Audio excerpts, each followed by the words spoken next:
Hello everybody, Biggs here. I'm back with another review. Everybody with another review, everybody, for the 12 days views, everybody. But review number 9, everybody. By the time this video gets uploaded, everybody, I dropped my reaction to part 2 by Chainsaw Man. Series extra, everybody, so if y'all haven't seen that yet there, appreciate y'all checking out there. But today's video would, I know we got a face record video here, would, everybody will be do a reaction video today, or what I haven't done in a little while, by a face record reaction video, or what. And kind of tie it back in how I kicked off 12 days videos, or what. But I would apologies if I noise my throat there, so I still been deal over my sister, or what. But I've been it's been. Like I said before about last year, what I am well enough there to where I can record again there, so I'm gonna kind of catch up there for the videos and whatnot. So yeah. Anyways, going back to what I was saying there, kind of tie it back into me, everybody. I start off doing wrestling stuff there with John Cena's retirement tour stuff. Everybody talk about favorite moments of John Cena's career and do a review for the show itself. Everybody, but it's gonna be it'll be a little bit different one as everyone, well, 25, it was definitely a wild year for wrestling. Everybody has ups and downs. There had a lot of good stuff, everybody, but there was also some stuff that was not that good there. And, everyone, today we're going to be checking out video one that's going to be kind of focused on that stuff, everybody. Today, everybody, I'm going to do a reaction, everybody, to, video from Top 10 Wrestling, everybody, but, or despite the day everyone, he doesn't do Top 10 videos that often there, but he still makes pretty good wrestling content there, so if y'all want to check out Top 10 Wrestling there, everybody check out, he makes some pretty good videos there, so yeah. But recently, he did a video going over his picks for the worst wrestling matches of 2025 there, yeah. And, there are some people in the thumbnail there, but John Cena's in there, one of Matt Cardona, and one of Mickey James. Now, for Mickey James, I think I might have an idea what he might put in there. I do remember that there was one video that, Top 10 Wrestling did there where he was reviewing an indie show there that had a match with, Mickey James Makito there. And stuff like that. And John Cena, his retirement tour, I said, it's been mostly good there, but they really did kind of follow the ball in some areas there, and some of his matches were not that good, so. I am curious to see what the stuff with Matt Cardona is going to be there. I primarily follow Matt Cardona there, the stuff with TNA there, so. But outside there, I don't know what other stuff he's been doing there, so yeah. Be kind of curious to see what matches that Top 10 Wrestling is going to be focused on here for this video. So yeah. Alright, we jump right to everyone. As always, when I do these reaction videos, if y'all want to support the original video and check out the original winner by without my reaction there, appreciate you do so. Leave a description down below there. Make sure to check out Top 10 Wrestling there. It makes pretty good content there. So yeah. Sorry if I answered for anybody or hiccups or by just a food not too long ago. Hopefully we'll be active too bad here. So that's reflection whatnot. So yeah. Anyway, without further ado, let's go get start here. A reaction 3, 2, 1. Put the video up here. Right, so it's that time of the year again. We're coming up at the end of the year, which means it's time to look back on the best and worst of wrestling in 2025. Yeah. Please don't mind my microphone quality. I am traveling and forgot my microphone, but luckily... Okay, so that explains it. Usually the microphone quality is a little better than this. We're going back to 2013. If he's traveling around there, it's understandable. Snowball again. But yeah, for 2025, this was probably the year I watched the most wrestling I ever have. And by that, I mean the most wrestling outside of WWE and AEW. I watched a lot of indies. I watched some MLW. Yeah, like always, covered a lot of wrestling stuff this past year there, so yeah. We really covered everything, and I'm quite proud of that fact. And I really hope you guys enjoyed all my diverse wrestling coverage that we've done. So yeah, I enjoy wrestling. You do a pretty good job there, man. Apologies for any notification by from the PC there, so yeah.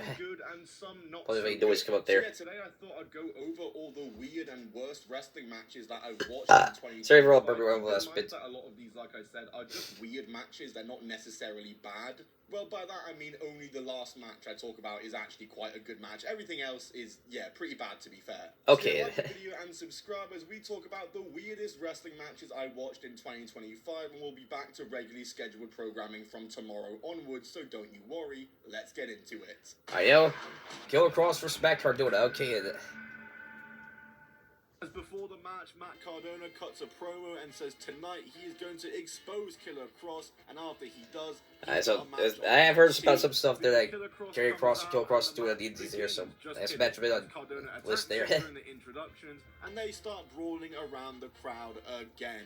This is just a thing in every Killer Cross match now, apparently. We can hardly see any of it as it's just a sea of people, but yeah, it's kind of hard to see what's going on there. But the bell still doesn't. Yeah, I like crowd brawling there, but if you can't give you what the people are doing there, then kind of pointless to do it there, you know. Officially begun. The bell still hasn't rung. Cardona gets in control, and on the mic he runs down Killer Cross as he's selling and says he's just exposed him, and then okay, really cut a pro.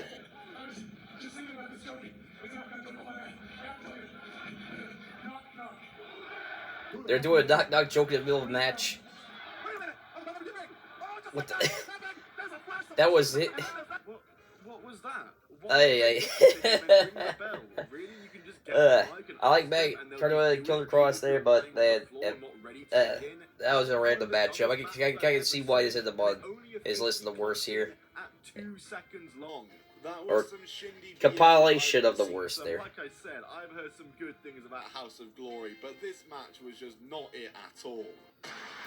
John Cena, Killer Cross 41. Okay. John Cena. Everyone, I will make some minor pauses for a match that I am more familiar with everyone now.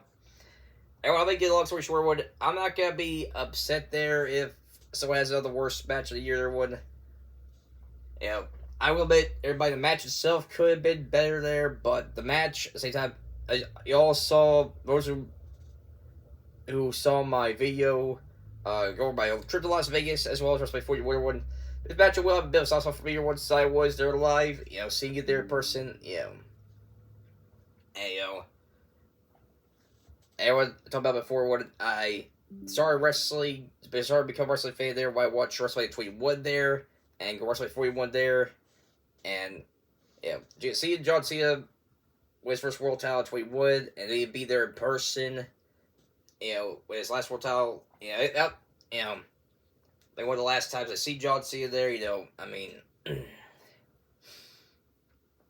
it was, you know, kind of a full circle moment for me there as a wrestling fan there, so the match will always have a bit of a soft spot for me there, you know, because of the, you know, in-person, you know, the stuff there as a wrestling fan there and whatnot, you know, for me, but at the same time, you know, I can understand why this matchup might end up on some people's worst match of the year list there, or video overall, talk about the worst matches there.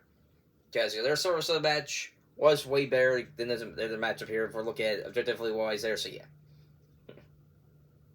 Just want to say that real quick here. Anyway, back to the video here, so... Heel John Cena. I still can't believe I'm saying that. Challenging Cody Rhodes for the undisputed WWE Championship in the main event of WrestleMania 41. And watching this match, the longer it went on, it became more apparent to me in my head, and despite the fact that I didn't want to say it or think it, I just wasn't feeling it whatsoever. Sorry, call fair. It just felt like constant finisher attempts and reversals and successes and near falls. That's all it felt like for about 20 minutes before Travis Scott then comes out to the slowest entrance of all time, following the ref bump. Looking back, Travis Scott, yeah, he was taking way too long to get to the ring there. Yeah, so the match becomes all about a rapper instead of the two wrestlers in the ring in one of the biggest matches in WWE history, and Travis Scott helps John Cena to get the win as John Cena low blows Cody Rhodes, hits him with the belt, and then gets the win and gets his 17th world title. We won. But at what cost? Well, the cost being one of the worst main events of all time in WrestleMania history. Where was Dwayne? Still think Miz Cena's worse there than this one. Storyline, if it didn't mean anything in the we're talking about WrestleMania events there. There'll be some other ones there too. I'd say worse than Cena and Cody there. The Rock periodically appear in WWE, break kayfabe and expose the business and all of his promos, just for it to mean fucking nothing. It's just so insulting to the WWE fans to give them that expectation. Yeah. He's gonna turn up and is a big part of this storyline, when really he has nothing to do with it. I saw a perfect yeah, everyone, I do feel like that was kind of the big thing as to why, you know, not just the match itself, but why Cena's heel turn there as a whole didn't fully live up to expectation there. I mean, The Rock, there's a whole huge moment with The Rock there. Elimination Chamber, while the moment itself was cool there, the follow-up there was not as good there. They didn't fully capitalize there on certain things there, Well, we still got really good matches for Cena's heel turn there. But they didn't fully keep the momentum there. Not entirely their fault there. The Rock, I do remember an interview or something like that there. He did say that he didn't have any big plan on appearing or something there, and what was the point of doing the whole thing with John Cena if you were not going to be involved in the show there? But at the same time, we should have done something else there, to, keep things engaging for the fans or something like that, so, But what's done there, so, as with the wait and see 2 time if The Rock's going to be a future appearance for WWE or not there, so, Tweet that theorizes this. The Rock turns up to a WWE taping, the writers put something good together that they know he's gonna like to not disappoint him, and it's up to The Rock if he turns up again to finish that storyline or not. It messes with the company, it messes with the booking and the direction of the booking. Yeah. It's just stupid and pointless. Your OGs versus real effing pros. Ali Catch versus Effie is up next. The Effie winner versus of Ali this match will face Catch. Mance Warner. Okay, I think I remember. Top I think I remember. Top 10 Wrestling talking about this matchup here. Ali Catch, she got injured there, I believe. Both look to earn the biggest match in their careers, a world title main event at the Hammerstein Ballroom. And this match was unfortunate, as just about a minute or so into this match, Ali Catch hits a tope to the outside. Yeah, I remember that. Very unfortunate for her there. And breaks her leg as she landed on top of it on the way down. Yeah, the angle looks pretty bad there, man. The match is stopped as Mance Warner, the world champ, then attacks Effie, and that's going to be the match tonight in the main event because of this unfortunate injury. I'm guessing, obviously, that wasn't audible to send Mance Warner out there as Ali Catch got injured. Very unfortunate for GCW and for Ali Catch, of course, who I give my best wishes to in recovering from that broken leg. Hopefully she's doing okay there. And because of this injury, the GCW show had to deal with some extra complications and delays, as there was going to be a 6-man tag up next with the New York OGs, Amazing Red, Grim Reaper, and Homicide up against Griffin McCoy, Kerry that's a great tag matchup here. And the match does kick off with the bell ringing. However, they're not allowed to wrestle or get to work because they can't continue the event until the New York Commission sorts another ambulance for Ali Catch. Just a cursed situation as Kerry Morton grabs the mic. That's one of those stuff there happens there. Captain Reels are they there? So they'll have his wrestler there, sometimes unfortunate things happen there. Captain Reels some stuff for the show, And the show eventually resumes, and the match finally begins. The New Yorkers are hitting moves in tandem while passing around the joint, which went so hard, I didn't know they would chill like that. Seeing Amazing Red at the Hammerstein Ballroom was just awesome to see. A true pioneer and legend. Yeah, Amazing Red. I remember seeing back in T-Day there. Amazing Red, very underrated wrestler, mate. Attacks his son Kerry with a destroyer, and the New Yorkers all hit their finishers as Homicide pins Deppin after the Gringo Killer. Even if it was a bit of a car crash with all the delays of the show and everything with the commission, I had a fun time watching this match still. That's gonna be a tough wrestling. I did find myself enjoying it. All the commission stuff kind of added to the spectacle. MLW House of Horrors. I think we better hear about this, but this is kind of their version of War Games or something like that there. Horrors match for the MLW World Title, and ooh, I don't love that. If you don't know your wrestling history, the Chamber of Horrors match first appeared in Chamber of Horrors, yeah, I've ever heard Chamber of Horrors are bringing back for the 90s there, WCW there.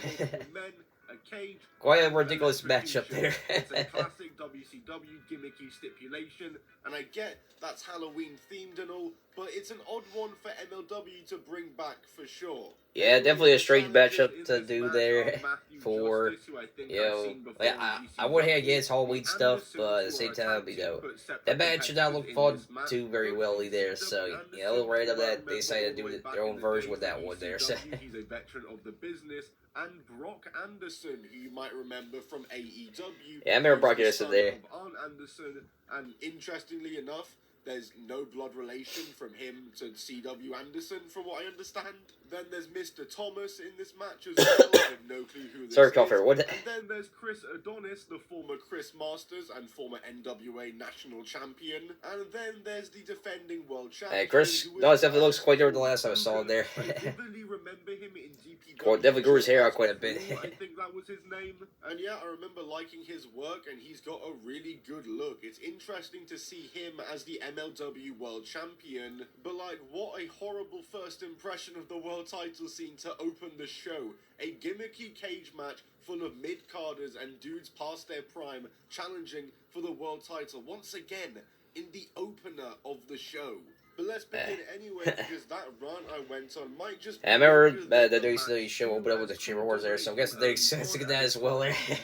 But Matthew Justice stops him in his tracks, spearing him through a table. There's an insane chair shot to the head. Bloody hell, is that ever needed? And it's completely no-sold by Kill, though. The Andersons, Mr. Thomas, and Chris Adonis all get their individual shine in. There's a Tower of Doom spot. Ooh. Everyone takes each other out. That could in the belly there. W. Anderson's brain to retain his world title in just over 5 minutes. Oh my word. Only over 5 minutes, man. What an introduction to MLW and to the world title scene. Sabu versus Joey Janela. Oh man. Okay. Alright, and what I didn't see the match in Florida, but I have heard quite better what this was. Sabu's retirement match by it well. And what by my memory's a little fuzzy on some stuff everybody, but not too long after this match happened by Sabu tragically passed away there. Rest in peace, Sabu. Miss you, man. That's one different wrestlers and individuals that passed away this past year, unfortunately. But I have do remember here there was some kind of controversy with this match by where, you know, apparently they had to like drug Sabu in different portions of the match so he could fish up there with this match with Janela there. Again, my memory's a little fuzzy there on this on the details there, but I consider what happened. There's certain stuff I heard about there, and you know,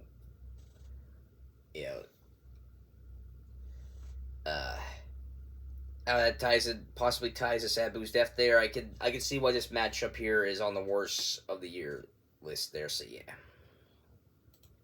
The Joey Janela Spring Break events are often car crashes, don't make a whole lot of sense, and are some of the most shindy-rific indie wrestling you'll ever see. I'm sure Top 10 Wrestling will kind of refresh my memory with this stuff here. So staple of the collective. And this is Joey Janela's Spring Break show, which feature a very big marquee match for its main event, as it would be Sabu's retirement match, as he would be taking on Joey Janela himself in his final match in wrestling. I've never watched this match, I've heard a lot about this match, so let's watch it. We get a Sabu video package before the match begins as we get a video package already Sabu there. Joey Janela versus Sabu from Joey Janela's Spring Break. Janela jumps Sabu to get this one started as we're straight into this one, and it starts out pretty slow with Janela in control, but Sabu gets a spike involved and uses it against Janela as the whistle is then blown and Bill Alfonso is here. Sabu uses a chair handed to him by Bill and goes for his greatest hits using the chair to launch himself, but goes right into a barbed wire bed as Janela takes over and is just punishing Sabu, who is now busted wide open.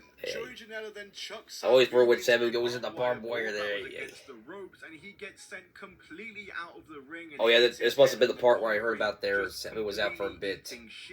This was a scary moment in the match, and Sabu seems to be completely out of it here, as this takes him out of the match for a while. As while Sabu is being tended to, we get some GCW fodder and jobbers who come out to attack Janela and Bill Alfonso, and then the lights go out and enter Sandman hits as the Sandman is in there. And Sandman takes so long to enter that Sabu actually recovers by the time he's still in the crowd, but he finally gets in, he does his trademarks, uses the signature cane on the jobbers. Yeah, Sabu does take a while. I like Sabu everybody, but his entrance does take a bit there. By Sabu as a receipt. We're finally back to a one-on-one match now, as Janela is sent into a barbed wire bed himself and then eats a chair. They then have a chair duel, which Sabu no-sells and gives him a hug before eating a chair himself, and then no-sells that and DDTs Janela on one, and then an Arabian facebuster gets him the win in quite an abrupt finish. It seemed as though they were trying to take it home quick there, as Sabu landed that and the crowd didn't really Yeah, react. And then that was he got pretty the badly three. Didn't seem what like happened the to Sabu there. commentators were really expecting it either.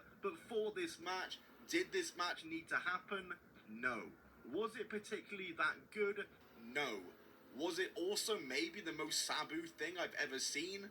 Yeah, maybe. After the match, Janela shows respect to Sabu post-match, and that's how they close the show and close Sabu's career, as that's how it ends. The match itself is exactly how I'd expect a Sabu retirement match in GCW to go. Just pure pandemonium, pure train wreck, just spot after spot, not much in the way of psychology, and just an overall crazy and memorable match, maybe for the wrong reasons. Yeah. As there was a lot of controversy surrounding this match. Apparently there was a big risk of this match not happening to begin with, as Sabu turned up just totally out of his mind, and Sabu had to intake Kratom before this match began in order to get through it, if I'm pronouncing that correctly, as Sabu was knocked out cold at one point and the refs seemed like they were going to stop the match. It was that spot early in the match when he was set up the ring into a barbed wire board and just landed on his head on the concrete, which took him out of the match for a long amount of time. It was apparently Sandman's music that woke him up and was able to get him to continue the match, which is just crazy, and once again the most Sabu thing that I've ever heard of. Monkey Toe, Mickey James, alright. I briefly talked about this match, everybody. Like, this happened during an indie show there. Very random stuff there, so I love Maki and Mickey there. But, yeah, this match wasn't one of their best there. Some holds and fundamental chain and mat wrestling for a couple of minutes before Mickey then rolls out the ring and grabs the mic, where she then cuts a promo in the middle of the match. Yeah, she started cutting promo in the match up there. Out here trying to get their 5-star notice. But I'll tell you what, Meltzer ain't never put me over, honey, and he ain't gonna do it tonight either, because I tell you what I do. I entertain. I mean, I'm all for a good road Dave Meltzer there, but having in the middle of the match up here, kind of realized what was going on previously there. So, with all due respect to Mickey James there, showing my faves there. So yeah, after talking about Dave Meltzer randomly for a couple of minutes, she then challenges Maki to a singing contest and asks the crowd if they want to see that, which they reluctantly cheer, and that's what we get for the next few minutes, and it's horrible.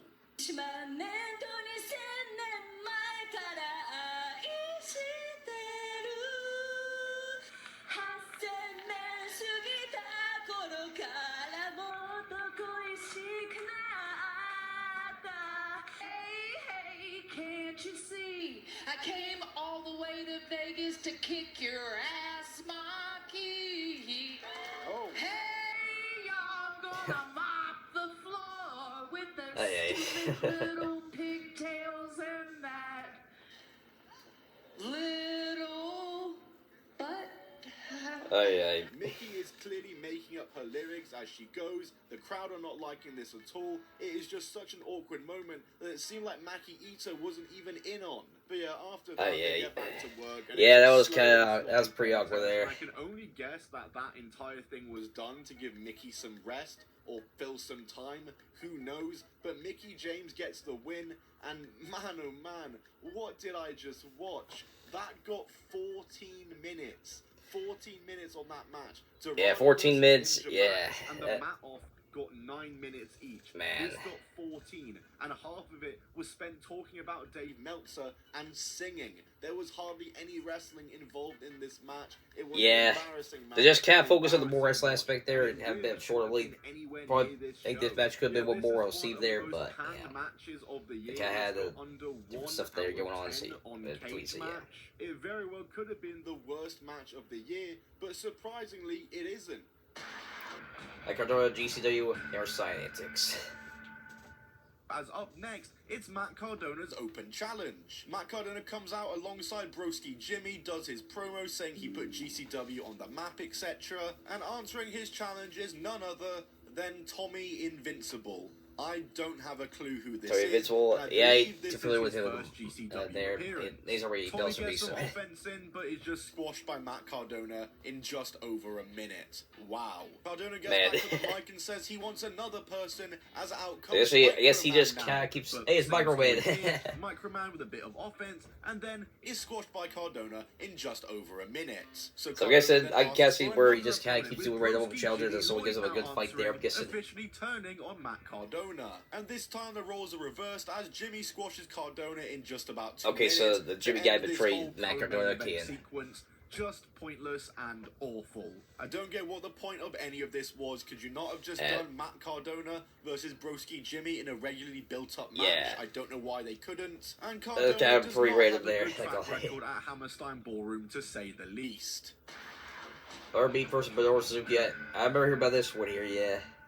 As up next is Minoru I believe this was the same show as the Mickey James and Makito matchup here. The boxer, the king of 4 rounds. Oh, you could see Barbie walking there. I mean, I remember he had trouble walking there, so it's good to see walking his 2 feet in there. So. Is clearly on the show for a special attraction. On paper, Minoru Suzuki versus Butterbean in 2025 alone sounds mad, but when you watch how they did the match, oh my word, what were they thinking with this? As this match is done in a rounds format, like it's a boxing match. Rounds for it.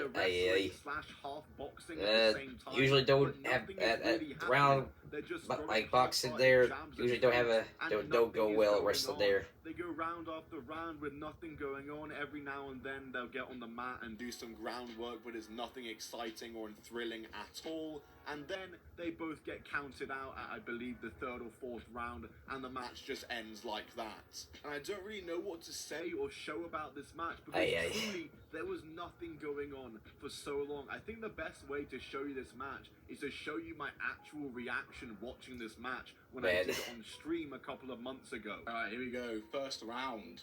Alright. Because they're doing rounds. Live reaction there from Top10 Wrestling here. WrestleMania opponent versus Murder, Grandpa, Real. But immediately, what is going on here? They're fighting like it's a boxing fight. Oh, throws a punch. Jab. There's no wrestling going on here. They're just standing back and forth. Yeah, not really a whole lot of action going on here. Not selling anything. What is going on here, man? They're doing the chops there now. Experiencing Aura and Riz. I'm not sure that's quite what we're experiencing right now, but sure, go off. They're in the corner now. Ref's trying to break it up. They're in the clinch. I still remember that whole chopping fest there. This Suzuki and Chris Jericho did there. They lasted about 10 minutes there. I like chop offs there, but that was way too long.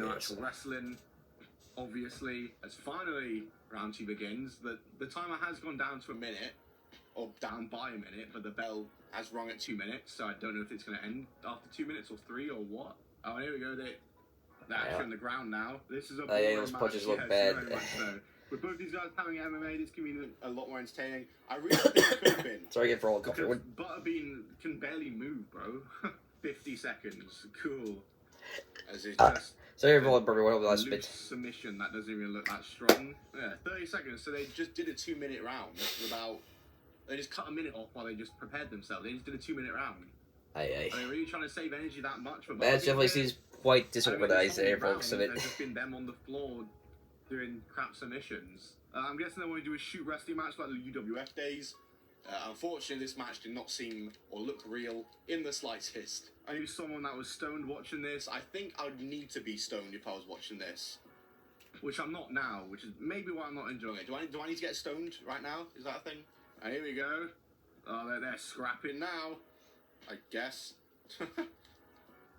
Oh, Minoru Suzuki dropped. Wowee. Oh, Suzuki's outside the ring, which is apparently illegal, and he's bringing out. I guess this is the part where they hit their match by count there, I'm guessing. They should be, man. If they come out at All In Arlington and pull this out, 7 stars, I reckon. Dave breaking scale again. Fighting on the outside, which, despite the fact the commentator told me illegal, they can still just do, apparently. What? And they just continue to walk around the arena. Oh. The decision? But is it done?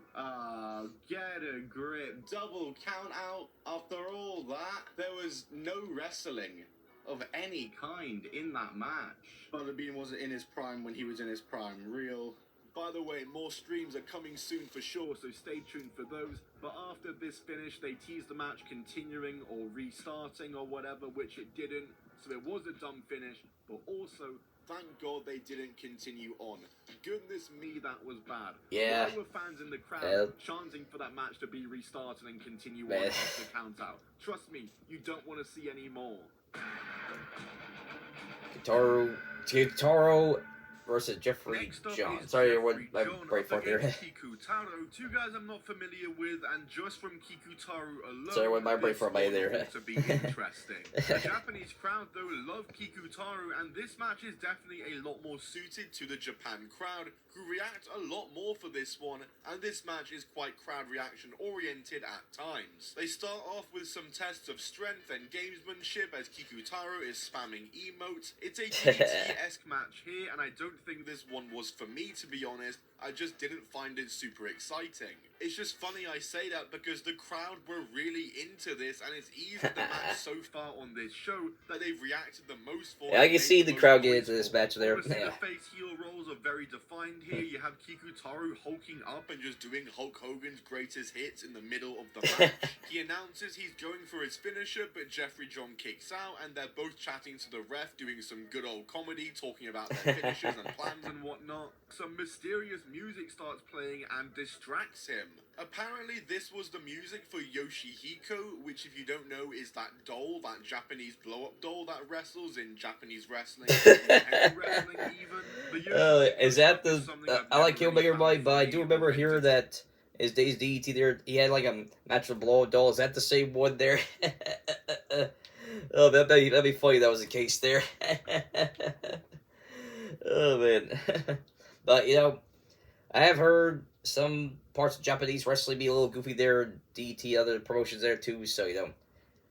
Yeah. And now everyone's coming to there. Look at you, Jim Cornette. But I do feel like you just kind of get in the right mood, kind of enjoy it there, you know. And from what I've seen so far there, this seems like your typical goofy wrestling match there. Nothing too horrible. You know, just kind of get the right vibes, kind of enjoy there, you know what I mean? Kind of like watching a goofy movie there that ain't supposed to take that seriously, so yeah.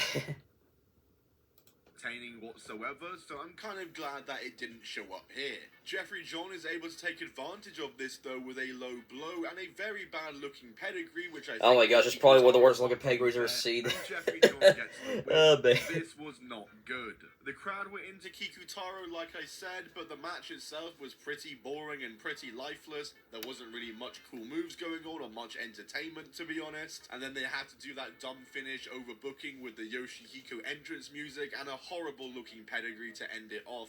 Yeah, this was not a good match. Kinsey Page. Versus okay, wait, sorry, I got to interrupt. I was looking at Tom Latimer's cage match and looking at all his NWA World Title matches, and then I was also looking at Kenzie Page's cage match, and I noticed that apparently she faced Juventud Guerrera on an NWA Crossfire show. What? And it's on YouTube. Okay, yeah. KFW title, Kenzie Page defeats Juventud Guerrera. Crossfire event that took place on the 3rd of October. NWA Crossfire are one of NWA's independent territory companies. I've been somewhat keeping up with NWA there. Actually owned by Kenzie Page, so maybe that's what's keeping. Probably right to market these videos there. He's been doing a pretty good job how recapping stuff with the National Wrestling Alliance there. So everybody check it out there. Those who are curious to see what's going on with NWA there. Sometimes they'll air their shows. Kind of a weird schedule. I don't really know how it works most of the time. But yeah, on this particular NWA Crossfire event, we've got Kenzie Page versus the Juice, Juventud Guerrera versus Jackson Drake in a three-way match. Just right there, right. Cage match just clickbaited me because this isn't a Kenzie versus Hoovy one-on-one. It's a three-way, also involving Jackson. Three-way match there for a title, right? The star of the Independents, a standout name on the indie scene, and a WWE ID prospect who appears on WWE Evolve and NXT as well. So very interesting to see, and I guess he must have got added to the match pretty close to it. But hey, luckily, and I couldn't believe this, Kenzie Page and Juventud Guerrera have already faced one-on-one before anyway 2 years ago. Okay, so they fought before there, kid. Wrestling already. So I buy your 4Q out there. Territory, so we can't really justify watching it for today's video, but maybe in the future. Kenzie Page versus Juventud Guerrera has happened twice. How is that even possible? So we've got WWE, NWA, and WCW represented here, not to mention Juventud has worked everywhere for AEW and TNA as well. It's just like a randomized universe mode match right here.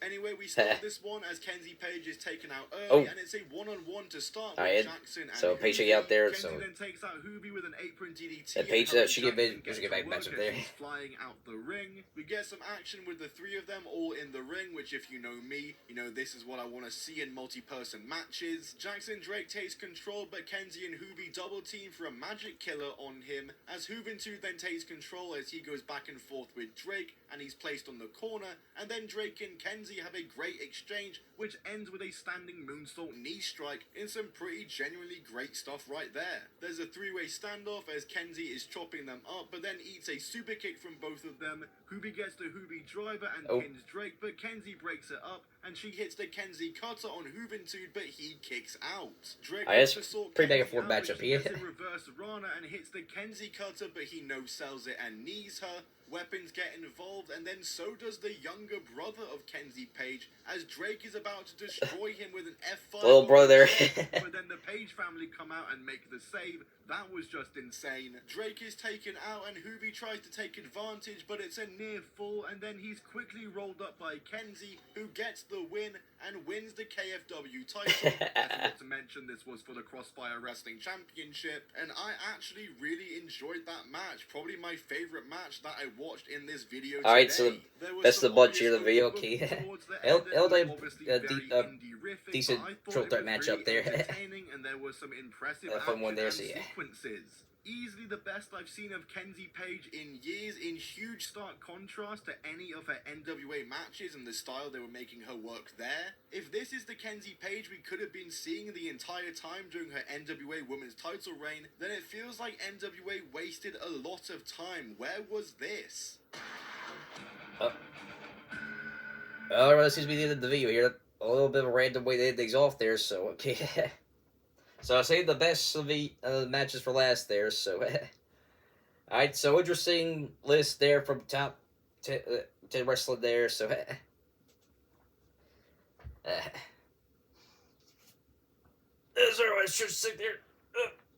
Good job, top 10 wrestling there, kind of go over the different matches there and whatnot. They're definitely some there that definitely were... on a spot on the list there and whatnot,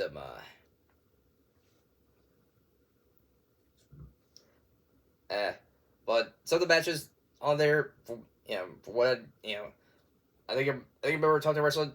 I talked to wrestling went over to be there. Not all the matches were bad there, just they weren't as good as some other matches there. So I had to be on the list. So that's sometimes there when people do these list compilations there of worst matches there of 25 there. There are matches out there that aren't necessarily bad per se there, but aren't as good as compared to the other matches that happened during the year there, which is understandable there.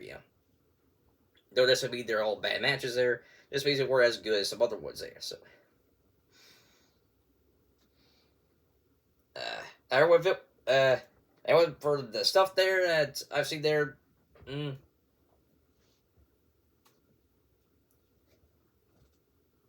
for this list, everybody from Touch of Wrestling there, there are definitely ones there that definitely do agree with there. That Chamber Horrors like matchup for MLW. The Maki Ito and Mickey James match up there, Suzuki and Butterbean, and everyone likes it. Well, it wouldn't be on my list there, but I do understand Cena and Cody there. Their match could have been better there, and there's some match was way better, so But and for me, everybody, talk about some matches there, one where talk about some matches everybody where I've seen there throughout the year there whatnot. If I was doing like a list of everybody, I wouldn't do like a huge list of everybody, but some of everybody would be probably John Cena, Brock Lesnar, WrestlePalooza there. I think that's the weakest big matchup John Cena's had his retirement tour there. It matched just the Cena and Brock have had good matches before there, but their match wasn't that good. WrestlePalooza there, they could have done better with that there, but And there may be some people that might get a little annoyed with me to say this, everybody, but for those who may have seen my my last video I talked about specifically AEW, everybody, the first half of the year involving John Moxley's title matches for the AEW World Championship there, or almost all of them there. There were some good ones there. That match with Bad Page and John Moxley out in Texas was a good one there. And I thought the match between Moxley and Cope was good. That one episode of Dynamite there. That should have been how their match should have went down for their for Revolution.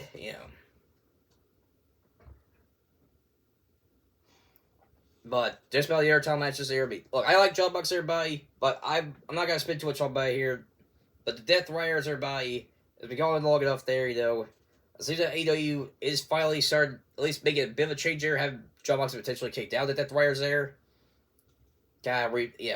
Moxley been on a losing streak there, so they're doing something different there. I'll give that there, but the storylines last for over a year now. There, it's time to end it. Okay, in my opinion. So they had a lot of intrigue at start there, but it quickly fizzled out there, and people were getting tired of seeing it there. While Death Riders may not have much of a product spot there, AEW compared with Moxley's world champion. There hasn't. For what I've been hearing, everybody, there hasn't been super intrigue with stuff there going on, so.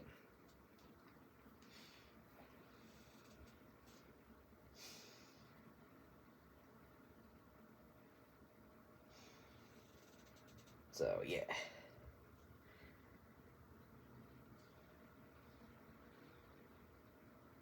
But there'll be some more matches there I probably would do if I do end up if I were to do my own list, everybody, of worst matches of the year there, but,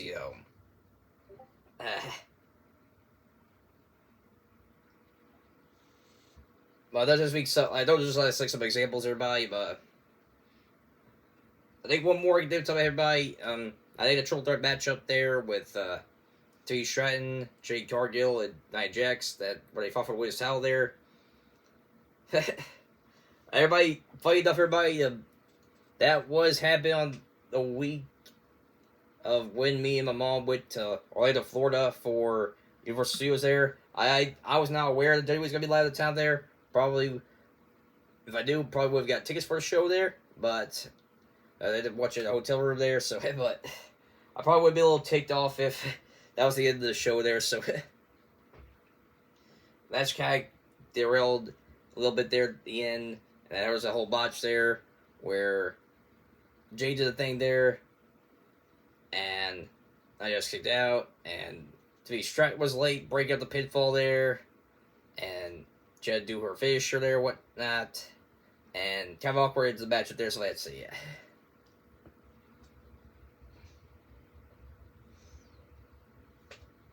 But overall, everybody, it was a good video one from Top 10 Wrestling there.